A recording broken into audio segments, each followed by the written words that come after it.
अस्सलाम वालेकुम व्यूअर। आज मैं आपको सर में जो चक्कर होती है, डेजीनेस होती है, वर्टिगो होती है, मतले और उल्टे की कैफियत पैदा होती है, इंसान पर पूरी दुनिया घूमती है। जब इंसान उठते हैं तो उठने से इस पूरी दुनिया इस पर घूमती है, सर में चक्कर आते हैं। तो इसके इलाज बताता हूँ। इसके इलाज के लिए जो टैबलेट इस्तेमाल होती है और बेटा हेस्टीन है, जो सर के नाम से मार्केट में अवेलेबल है। ये 8 और 16 मिलीग्राम 24 मिलीग्राम की स्ट्रेंथ में आती है।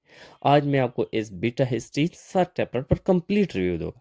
अगर इस टैबलेट की यूज इसको देखा जाए तो ये वर्टिगो में इस्तेमाल किया जाता है, डेजीनेस में इस्तेमाल किया जाता है, जैसे सर में चक्कर आती है। जिससे चक्कर आने से इंसान की जो बैलेंस है वो गड़बड़ होती है, बैलेंस बराबर नहीं होती।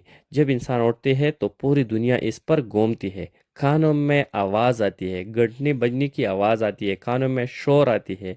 माइनर डिजीज़ में यदि इसको इस्तेमाल किया जाता है, सर में चक्कर होती है, कानों में आवाज़ होती है, मतले और उल्टे की कैफियत पैदा होती है, इंसान की सुनने की सलाहियत कम होती है और इंसान उठने से पूरी दुनिया इंसान पर घूमती है।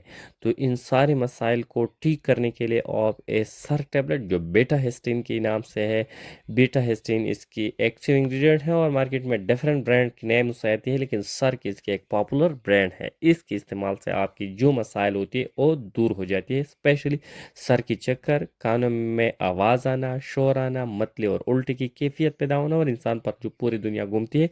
इनके इलाज के लिए आप इसका इस्तेमाल कर सकते हैं। अगर इस की प्रिकॉशन को देखा जाए, कुछ लोग ऐसे हैं कि इसका इस्तेमाल नहीं कर सकते, इसके लिए कॉन्ट्राइंडिकेटेड है। तो वो लोग जिसकी पेप्टिक अल्सर हो, पेट में ज़ख्म हो, मैदे में ज़ख्म हो, आस्थमा हो, प्रेगनेंसी हो, लैक्टेशन हो, या जो लोग इससे हाइपर सेंसिटिव हो, वो भी इसका इस्तेमाल नहीं कर सकते।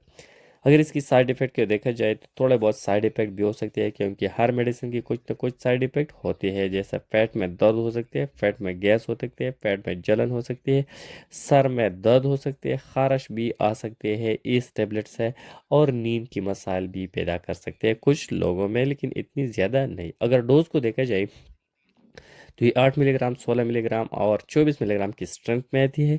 ये डिपेंड करता है पेशेंट की नौइयत पर, पेशेंट की एज पर।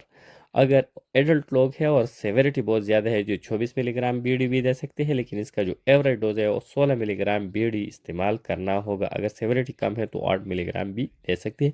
ये डिपेंड करता है पेशेंट की एज पर और इस पेशेंट की बीमारी की नौइयत पर। Thank you for watching.